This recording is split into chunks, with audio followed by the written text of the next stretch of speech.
whatever AI produces should be good from the first try, and never the case. So how do you get to quality? You refine. This thing is only good at doing one thing at a time. You have to almost give it permission to disagree and fight that in your rules. Hey, tell me honest things, don't lie to me, don't try to please me. When I started doing that, I noticed that I was like, ooh, it's less nice to me. I call it like a centrifuge. Yeah. So basically the idea is like you spin AI so fast and stupid comes out. The AI Native Dev is a podcast for developers and engineering leads at the cutting edge of AI and agentic coding. Join your hosts, Guy Pajani and me, Simon Maple, every week as we chat with the most exciting voices in AI and tackle the biggest questions facing developers today. This is the AI Native Dev. Yesterday, you were writing code. Today, you're prompting agents. Tomorrow, you'll be running a software factory. Agentic coding is moving fast enough to give anyone whiplash. This June, AI DevCon London sold out. Hundreds of developers, engineering leads and VPs packed in to hear speakers from Anthropic, OpenAI, Netlify and GitHub cut through the hype and get to what actually works. This November, we're bringing it back to New York. Bigger, bolder and full of people actually building the agentic future. 3 days of real talks, real tools, real answers, whether you're directing the agents, building the loops themselves, leading the teams, or setting the strategy. Our early bird pricing ends on September 30th, so make sure you lock in your place before prices increase. As a podcast listener, you can get 15% off your ticket using promo code POD15. We have so much planned, and we can't wait to have you join us in New York.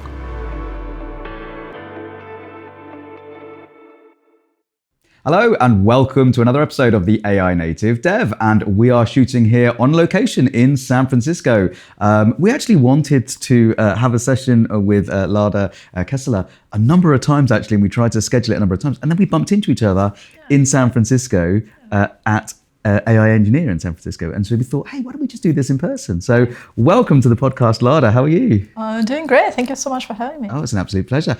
Now, Lada, you are working as a principal engineer at Logic 2020, right? Tell us a little bit about that. Yeah, basically I'm working at a contracting company.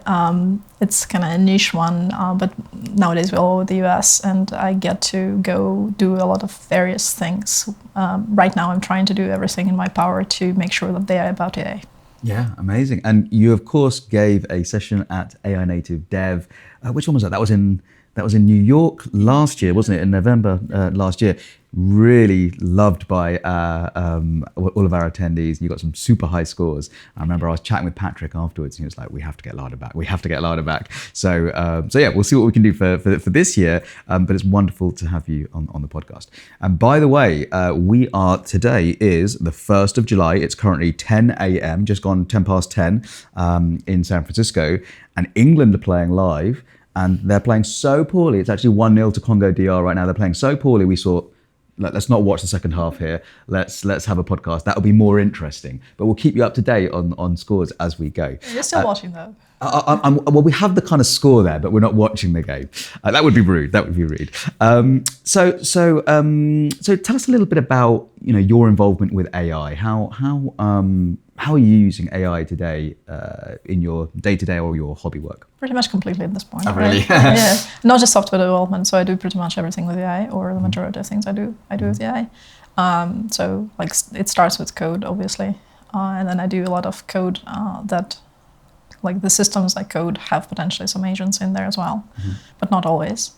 And what I'm actually passionate about is figuring out how to get the coding bit right. So, and I find that oftentimes when you actually like working with a coding agent, you also get much better intuition to how to write agentic systems. So I think it's very much linked. But then things I do on top of that are like, so I do a lot of note taking with AI, but like I used to be very disorganized, and like Obsidian and things like that didn't work for me very well. But now I have basically a folder where I have a folder where I have my notes, and it has a system of organizing things for me. So I'm like, hey, process today's notes, and it goes on like, okay, asks me some questions sometimes, or like organize it. So now I'm like, oh, so well organized. I like that. I've totally just built this for myself as well. So I actually connected it with Slack, my granola notes. Nice. I've completely opened up now. It knows everything about me, Right. and it tells me what to do. And it's like, what should I do today and things like that. So it's good to see it's not just me. So far, I'm restricting it from accessing my email. I'm trying very hard not to go this way because I know its temptation is there, but. I even allow it to write some of my emails, but I haven't yet got to the stage where I'm comfortable with it sending at all.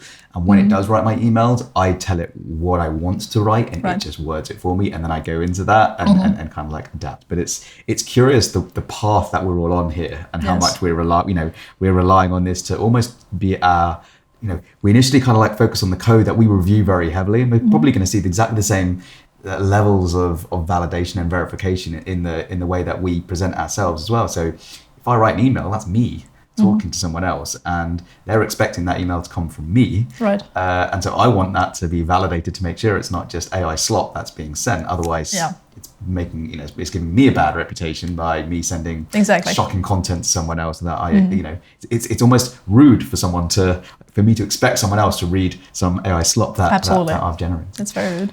So let's talk a little bit more about that, because by default, agents aren't always the best at nailing something that we, want. Yeah. So how much does like the enablement of agents matter? Basically, I think about it as like AI comes with defaults that are not very helpful, and you kind of have to adjust them in your systems. So one way to do this is basically, so they all have like this thing that I call ground rules. Basically, this is your Claude MD or something like that. Yeah. And you can basically define, here's the things that are most important for me. Like you need to be careful to not just put everything in your history and your TDD process and everything else in there, because it also has not enough memory, right? And your ground rules there, when you talk about your ground rules, how much of that is specific to the project versus almost like more your organization or your preferred way of development that you can just share across all your projects? All right. So I have both levels, right? So first of all, my big one that is applied to everything. This is like the ground rules that are fighting the most, like the most problematic things that I see across all the AIs, no matter when they are. So several things. So for example, if you think about so we're dealing with a black box. We don't know what's inside. There's a mental model of some sorts in there. When you talk to it, it understands something, but it's completely invisible. You don't know what's going on. And it's also like trained on purpose to please you, right? So what I have a lot in my ground rules is like, hey, you actually you have to almost give it permission to disagree and fight that in your rules. So that's what I do. One of the things is like, hey, tell me honest things. Like don't lie to me. Don't try to please me. Does it follow those, or because it almost feels like that's a little bit like prompt engineering, right? It's much better. So when I started doing that, I noticed that I was like, ooh, it's less nice to me. It feels less nice. Like. This initial, it's actually being like, oh, you're so great and so on. Like, I have allergy to this, I think I need therapy for this at this point. But I noticed the drop. Yeah. It was substantial. Yeah. And now it's actually before the latest opuses, it was pretty great. Nowadays, it also tells me that it's being honest, which is really annoying. It's like, it's honestly speaking, oh my God, stop doing this. And then I have productivity rules, and productivity rules are basically, hey, if you notice some problem, tell me now, and don't actually commit to the thing I said. So those checkpoints, or does it naturally do that as part of everything? So two folds, right? So first of all, it's in my ground rules. This is basic. Here's our contract. Here how we work with Lada.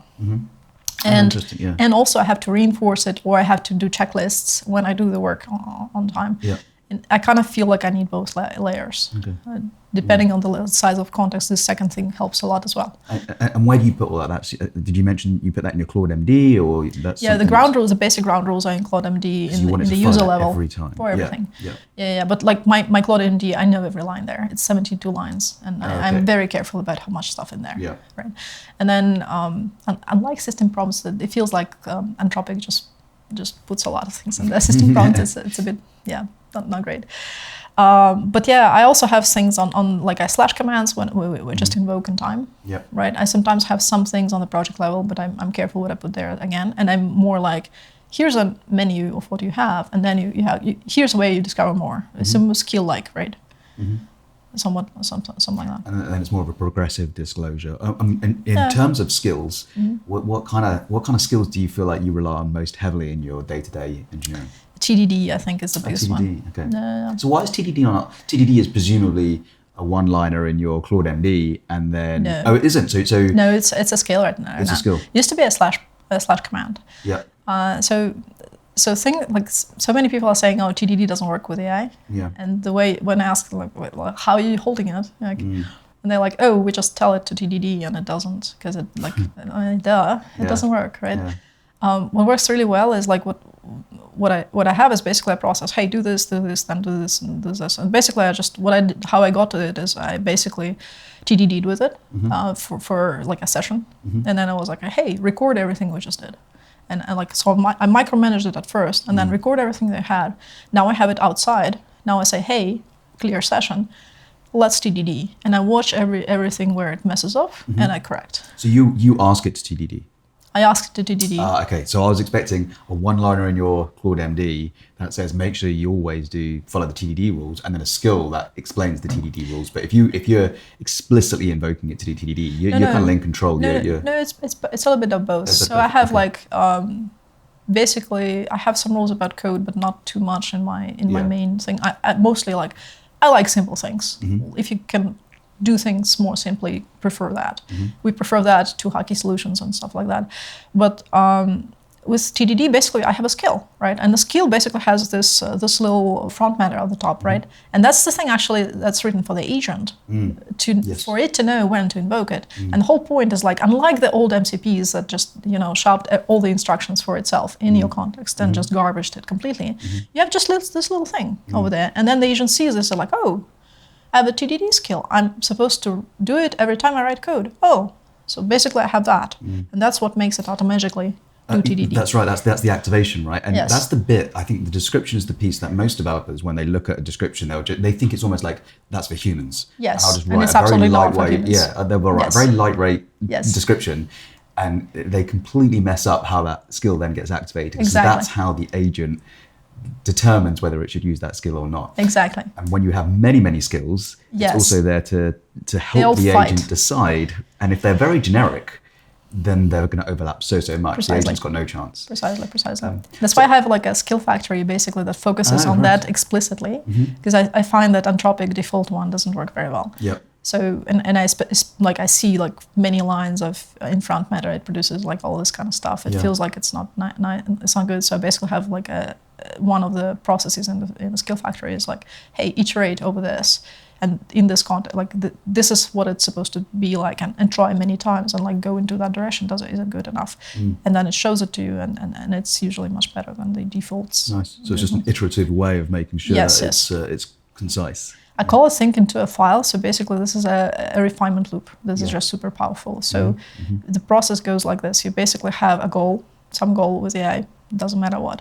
Then you have it take one step towards the destination you want. Just one step, which is really important. And then you commit or you put it into a file. So for example, like I actually write with AI. And I'm a bit scared to say that because so many people are making a point to say that they are not writing with AI. Because I think it's expected that whatever you produced at this point is, first of all, not your voice and slop, right? When you say write, like author? Write something. I don't know, like for things for conferences, for example, a little blob for myself. I would write with AI. Yeah. And the end result is much better, but like it's so much my work. There's so much more my work there. But like the way I get to that is like, hey, here's the thing, drafty things, thoughts, like maybe something. I don't like this, I quite like this. Go iterate, go think into a file. I call it go meditate. Yeah. Goes and then basically it writes the first iteration to a file. Yeah. And I say, stop, read it back. Here's the goal still. Is it good enough, or is there something to tweak? Write it back, and so on. So I have like it goes on like, I call it like a centrifuge. Yeah. So basically the idea is like you spin AI so fast and stupid comes out. Yeah, I love it. Yeah, that's really interesting. And I think actually I do exactly the same from the point of view I use it to write a lot, and I feel guilty as well when I'm like, if I send this to someone, do I need to de-LLMify the text so that it feels like someone thinks I wrote it myself, right. And the amount, it's the guidance that we add in and the direction that we add in and the reading it and telling it, no, this is wrong, that's right. That's what is the important piece, rather than the fact that whether we're writing every single word or not. Right. And I think there's an amount of us as humans that need to kind of like get over that it's a mental barrier of that. And I think a lot of people, if they say they're not doing any of that with AI, they're probably lying to themselves a little bit more in terms of... Maybe they're trying to make a point of not doing that for reals. Perhaps. And maybe that's a good thing. I think there's just like this expectation that I see a lot of people having, which is like whatever AI produces should be good from the first try, and never the case. It's just never the case. Like, so let's stop expecting that, right? So how do you get to quality? You refine. So this kind of processes of refining it together with human input. A lot of steering. So I have basically a lot of centrifuge. Then, okay, I don't quite like this.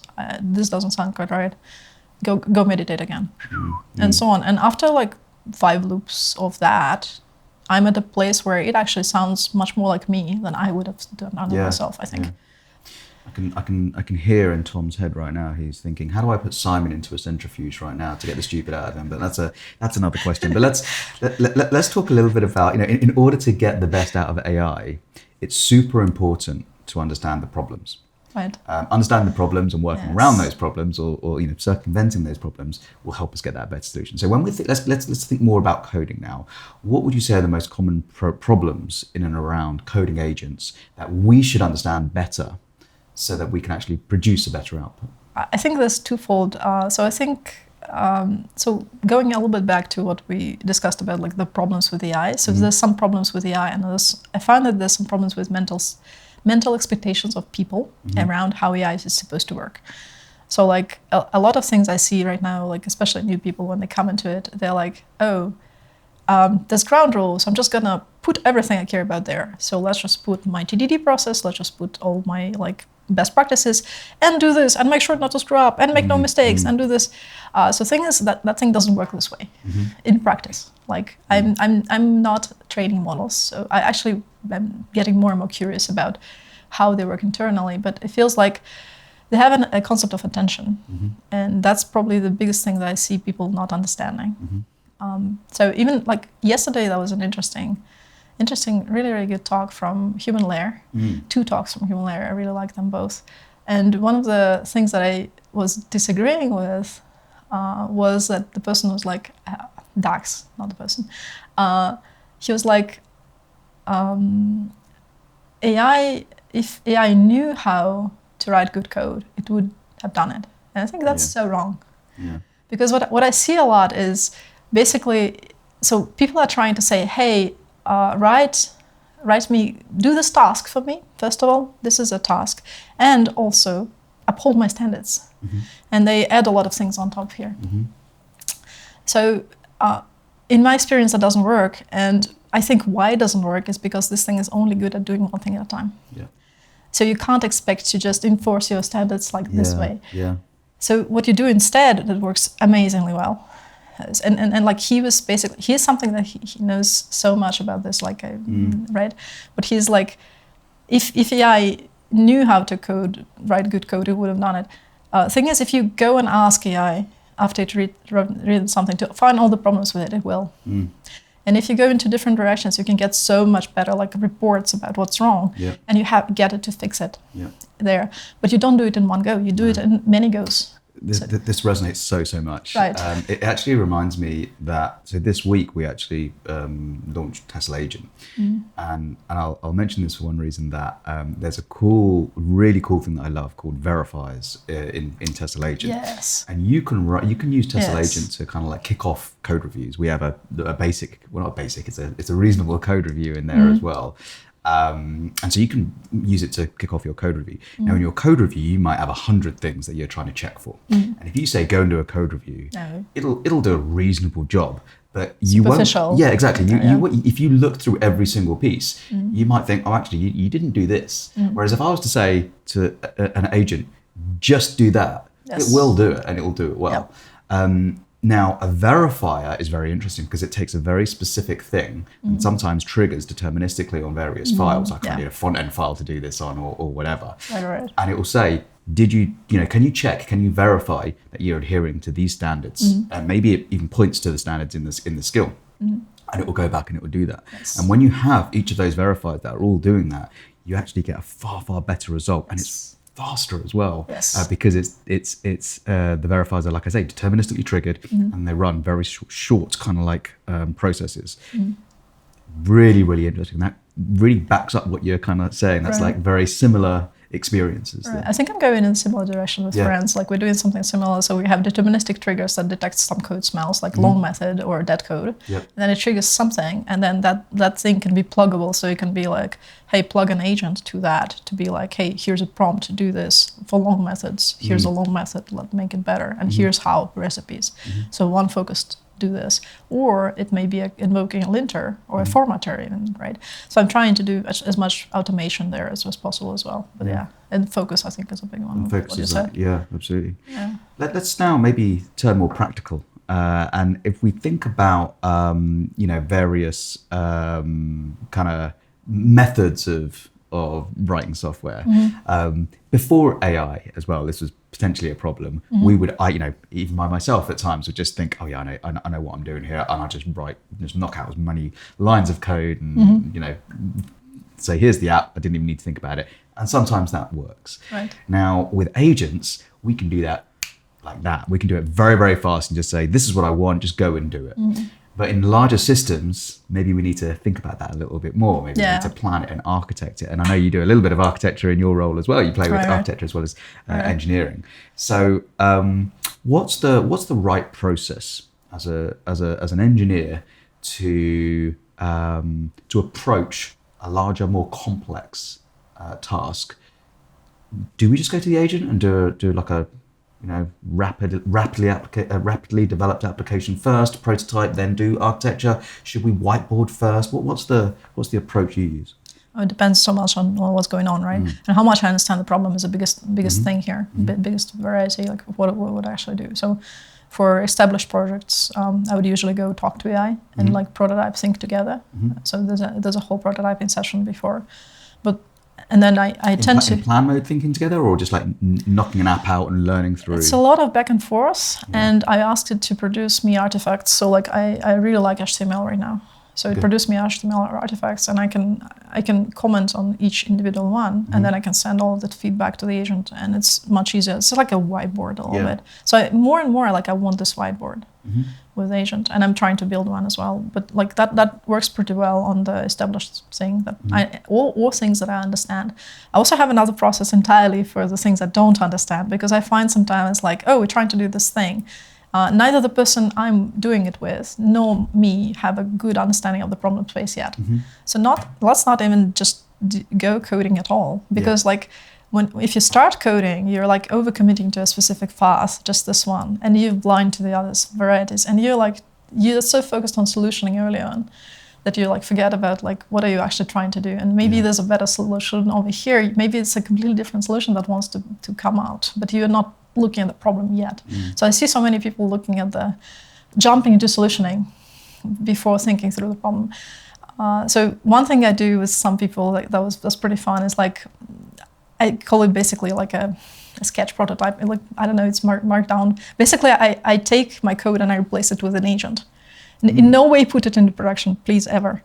But basically, this is for very draft. So basically, and the code is instructions in a file. So my whole system is marked down file plus agent, and the agent goes through processes. And I get to experience the user experience from that. And I learn so much. So basically then I actually commit to code or like go into some different directions. So that's been working pretty well in some cases. So you take that, you're essentially the user trying to understand how a user would go through that, and then from that build the back. And the agent basically can be a stand-in for code, for any code whatsoever, if you want to. But like, it won't be deterministic, it won't be good, but I don't need good at this point. So it's almost like you're mocking the code, you're mocking with an agent. Yeah, it's like a pretend it's like your paper prototypes I used to do, but it's much faster and much easier. Yeah. Very interesting. And when, obviously, from an architecture point of view, a lot of people talk about, and myself included, talk about how developers are kind of more going to be driving teams of agents and moving more into the kind of, I guess, the architecture style role. Why can't an AI do good architecture? So it might on a scope of like one specific task do a pretty good job, but what I find is like, there's twofold problems, right? First of all, oftentimes we're not able to keep up with it, right? So the question is like, many people are doing different things, but many people don't read code. And many people are, I think, finding a vacuum in their heads. Yeah.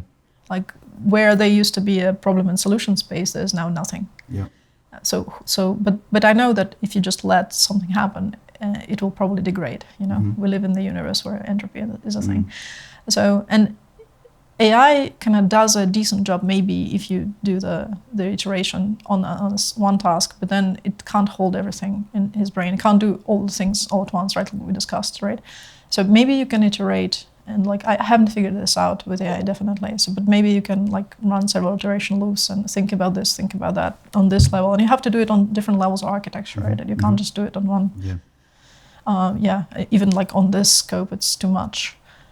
So it's a problem of complexity management, I think, quite a lot, and also like holding this mental model. And I don't know who holds this mental model right now, so I kind of have to. And do you see that long term, short term? When like how? I know it's really hard to actually. It's a tough question because it's impossible to really guess what's going to happen in 3 months. But I'll ask it anyway because I can do that as a host. Like, how close do you feel we are to AI actually being able to do a good enough job? Which is the danger, right? Because as soon as it can do a good enough job, I'm worried about 80% of the time it'll try it and do it. All right. I have no idea about timescales and what will happen. It feels like we're building a system that builds other systems right now. Yes. Yeah. It very much goes, and it feels so tempting, and it feels so interesting right now. It's like the most interesting problem out there, I think, at least for me. Yeah.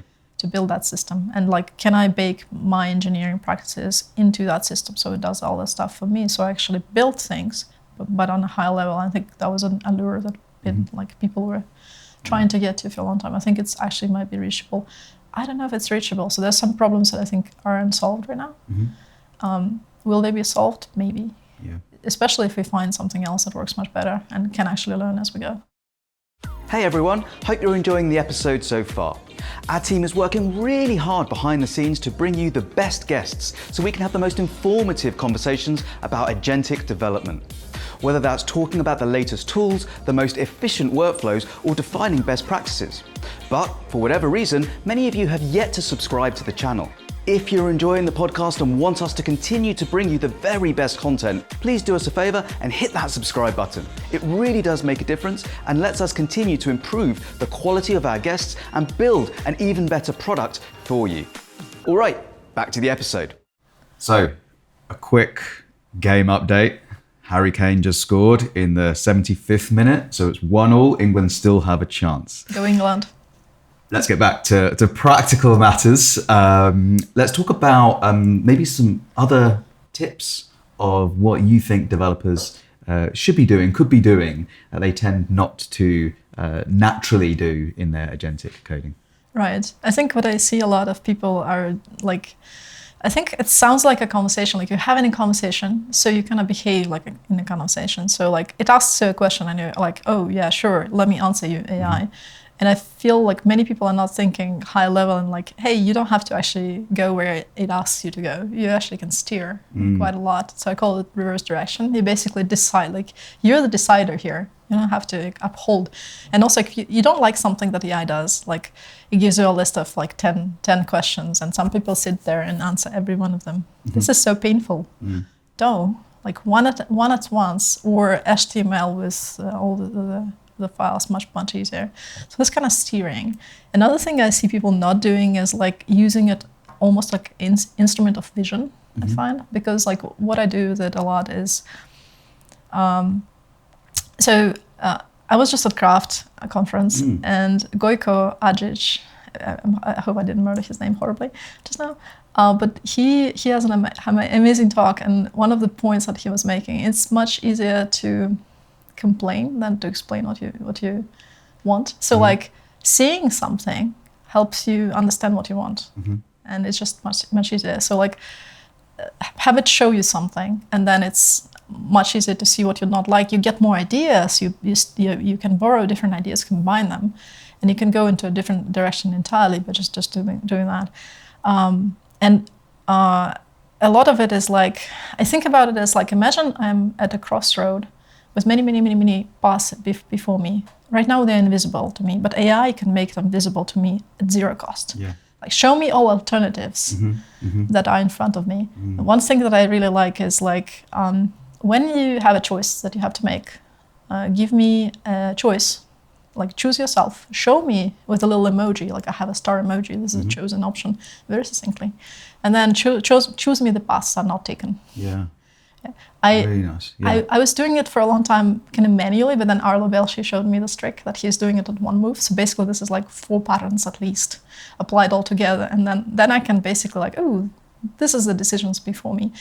I want this one. No, AI, you're actually wrong. This one is good because blah, and so on. So I can go into that direction now. And I actually broadened my horizon, what I don't know before me. Looked into that briefly. No, not good. Go there. It's very similar to kind of like we're doing a lot right now thinking about, sorry to bring it back to Tesla Agent, but in Tesla Agent we have this change risk. And the key is it will determine, or it will try to determine whether a change is high enough risk to be raised to say, hey, this needs human review, or whether it is good enough to do LLM review. Nice. And I think it kind of like makes me think about, we use LLM as a judge for a lot of things, and it's almost, as it builds, it might be nice to essentially say, hey, this is an important decision that I think you need to make, versus this is an important decision that I need you to know that I have made, and you just need to kind of like look through it, check it over, and just say, yeah, I'm fine with this. Because it then avoids that almost needless at times,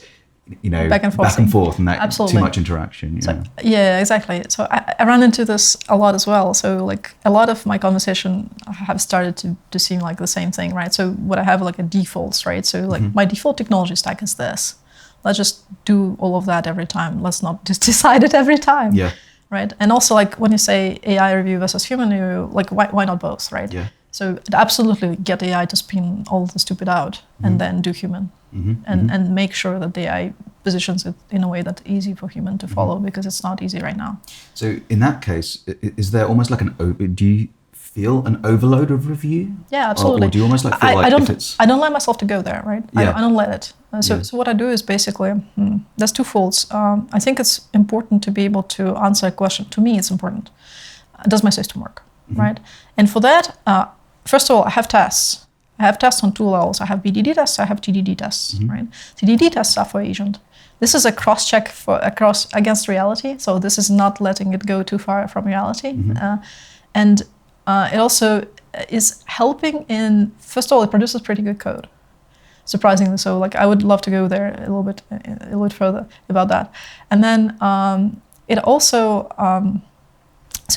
also makes sure my tests are not completely horrible, because like when you have AI write tests, a big danger, like I trust my AI with my tests even less than I trust it with my code. Right. Because I absolutely cheat and lie and do horrible things there. Yes. And comment tests, which is like a crime scene, like it should be punished by something bad. Yeah.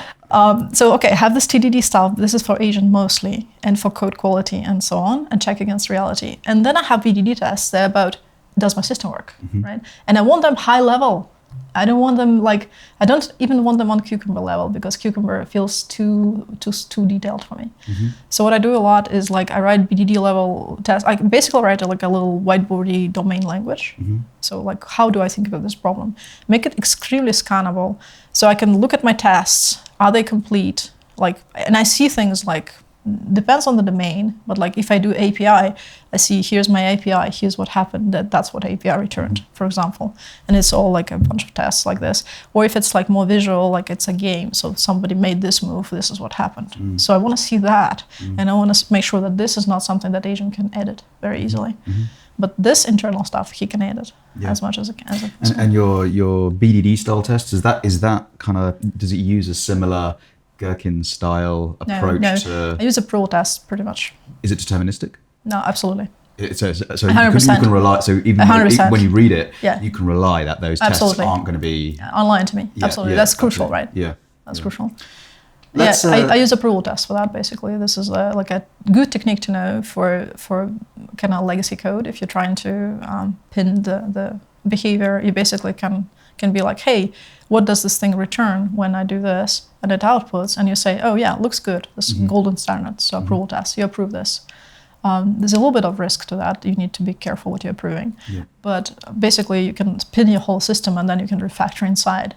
That's one of the ways to use this, and I use Pro testing for this kind of BDD level test as well. Yeah. It's very easy to define the main languages there. Yeah, amazing. So we've covered the low level, really nice practical tips there for engineers to listen to and follow. Let's take it one step higher now. Let's talk a little bit about patterns and maybe kind of like a little bit more about your environment, to how you actually build. So software factories. First of all, what's your thoughts on software factories? Is it a destination for you? Do you believe it's a destination? And I guess if you do, where are you on that journey right now to becoming a software factory worker? I hope not to be a worker. I have to be like an architect. Software factory architect. When I said factory, I thought, a factory worker. It's like a software factory worker. Developers. The agents of the software factory workers. Exactly. Well, I don't know actually. So I think so. We're building the system that builds other systems. Does it work like a software factory like we see today? I don't think so. But I think we're trying to figure it out. What I don't like in many approaches that I see right now is they're kind of a little bit of throw AI at AI. So basically, like, let's create agents to create more agents to create more agents and so on. Or let's create agents, let's make agent write skills to write skill, and like all of that craziness. And what I see a lot, like, it degrades so badly. Like the output is just complete garbage, and there's a lot of it, and there's a bunch of noise. So I don't know how people are not, I'm not drowning in garbage in those. Maybe I'm just not like doing it right. I haven't tried, to be fair. I've tried a little bit of this approach. Like I tried like the Cloud Flow. Right, and in the problem that I tried many other, so I have like a default problem that I give agents like, hey, new model, try this, and I see the result, and it's nice because I have a constant I compare things against. And the Cloud Flow, in my experience, did the worst job of them all. Yeah, really. Yes, at the time, maybe I wasn't holding it right. But so I see the problem of like if you have the building blocks that you're relying on that are not actually doing the thing you think they should be doing. Why do you think the whole system will work? How? So there's a level of autonomy here, I guess, which is the key, whereby do you leave the factory to kind of like build and almost maintain itself, or do you allow the factory to kind of make suggestions whereby everything or the most important pieces need to be validated and verified by a human to say, yeah, this is actually a good move, or this is the direction I want it to go in. So there's probably levels of self-building factory versus I guess you architecting the factory to build code. I have no idea, actually. So I'm really curious about this. I overheard somebody talking about their factory from Gastown, I think. Gas City. Steve Yeager. Gas City. Yeah. No, that wasn't Steve. Somebody from Gas City. And it was interesting. So I absolutely jumped into the conversation and asked, like, hey, tell me in practice how you're actually working, like how do you deal with this, how you deal with that. And it was very interesting because actually a lot of things he said was kind of matching my experience with refactoring. So I have my refactoring process that I just point at things and they go in a good direction for me. And so a lot of that made sense. So I'm super curious about factories. What I'm trying to do myself, and I think I will believe in factory that I build myself while it actually, like with my standards. But what I'm trying to do is I'm trying to get to the building block that I can trust. So this is where my refactoring process comes in. Can I have a refactoring process I can point at a piece of code, several files perhaps, and it will just do it. I'll go away, does a good job, I come back to good code. And I have that now, right? So that's nice. And I'm trying to can I do this for extracting the knowledge? So right now, if I ask AI to save something into a file, it oftentimes does a very bad job at it, like too much noise or over, focuses on something that's not important in the broader context and all that. How do I get it to extract knowledge? So I'm playing a lot of that stuff. So kind of trying to build those building blocks, and then maybe I can construct them into something automated that I can actually trust. But I need such level of verification here, and I want to automate as much stuff. Needs to be code as possible here, I think. So that's where I'm at. I'm not there. I'm dissatisfied with my process. It works pretty well for what I'm doing, but I'm constantly dissatisfied and I'm looking for more. That's why I'm the conference. I think that's the key though, right? It's about knowing you're dissatisfied, where you want to improve, and then over time, it's a gradual. I think people who think they can just switch into a software factory, they will drown in garbage. They're living a dream, and they're it's not a good dream, I think. Yeah, it's a nightmare. Sorry, they're living a nightmare, but they're dreaming about how fast they can grow. It's about, and I think in order to gain that trust over time as well, it's about gradual increments and improvements. That's why Dex Corty's talk yesterday was so interesting, Yeah. because he was like, hey, we tried this factory thing for half a year, it doesn't freaking work. Yeah. Now we're going back to this. And I want to listen to those people. Yeah, right? yeah, the people who have tried, the people who have got Yes, experiences. And yeah, exactly. absolutely. Talking of factories, there's also, have you heard of a guy called Harry Kane? Say it again. Harry Kane? Say the whole thing. Harry Kane. Patrick Dubois in the background is laughing right now, but Harry Kane is a goal factory, and he's just put England 2-1 up against Congo DR. So I think we like him very much. we like him very much. He's an amazing person. I can't believe I'm so excited. I'm so happy for you. I thought this was going to be a 5-0 walkover, but you know, everyone's a potential banana skin. Okay. But let's talk about your tooling and workflows. So terminals, IDEs. How do you like to? No IDEs. So like I started very early on with agents, and like basically I was a month late to the party. Mm-hmm. So now November when this started, I started in December, and I was in windsurf, and immediately I was unhappy because I'm in love with IntelliJ, or I used to be in love with IntelliJ. Mm-hmm. Refactoring tools unprecedented, like there's just nothing compares in the industry, right? Yeah. And I can do crazy things with this. Mm-hmm. Then I have this windsurf thing with agent, where agent lives, right? Mm-hmm. So now I have to switch between this and this constantly. And I'm like, no, I just want to be in the project. Yeah. I just want to talk to, why am I this locked into this thing? So like as soon as Cloud Code became like a real thing, which to me happened in May last year, I switched and never looked back. So console only, pretty much. I just barely look at files sometimes, and I use IDE basically as a text editor. Yeah. Sadly. Do you feel more disconnected from the code as a result, or do you still kind of look back at it? So you have to. It depends. It's a trust thing as well, right? Absolutely, because as soon as you step and away, it's trust, because it depends on the level of risk, right? Yeah. So what are you dealing with? I'm right now not in the the gory and the bad. I'm actually very much greenfieldy. A lot of prototyping, a lot of other things. If I was in the brownfield, I would behave very differently, I think. Yes. How would I behave? I don't know. I think I would automate the heck out of that. I would make sure my test suite is something I really, really good, that is super fast, right? And this is where like the skills come in, like what I actually, like my value is there, right? Provide teach the agent to do the test suite that is just like this. And then probably then I can actually go a little bit higher level maybe, but still I would be much closer to the code. Right now I don't need to do that, so I don't. Awesome. We're coming close to wrapping up. We have about I'd say 5 minutes of injury time to before the final whistle. So before the final whistle, let's wrap up by asking, I guess, when we talk about where you are experimenting next. What are the things that, when you leave the conference, you're going to be super excited to try, to play with and explore? I'm super interested in so many things, and there's only one me, unfortunately. But I think you need to use more agents to explore and be your brain. See? Yeah, totally. I'm definitely I'm the bottleneck. I'm feeling it like acutely.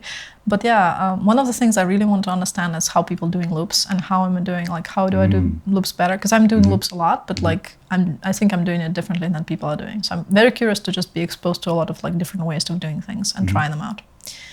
Another thing that's been on the radar for a long time is like this event sourcing and event modeling. So I took a class from Martin Dilger a little while back, and I unfortunately didn't have time to actually like try it out. But it had a promise of something that was his process is pretty great. So like it feels like it solves a problem of keeping up and complexity management all at once. So it's very interesting. There's some trade-offs on top of that, but basically what he's doing is he's doing event modeling, which means he thinks through the process and he writes like this little like diagrams of what's happening, and then each one is there's slices. So basically this piece of behavior does that, and then he generates the code for them. Slices are completely isolated, which means there's a lot of duplicated code, but it doesn't matter because it never overlaps, not ever, right? And then what does it matter that you created like two objects person if it doesn't overlap ever? I'm not sure how it works in practice. I'm a little bit worried about some things. Plus, like events. So he does events sourcing, which is basically don't collapse your state, right? You have events for everything, and then you can unwrap and you can do so many things there.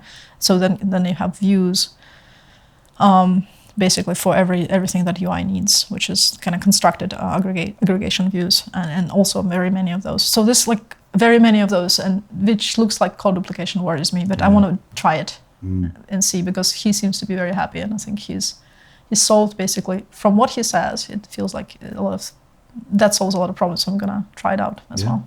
Sounds good, and great things for our audience to listen to as well and try out.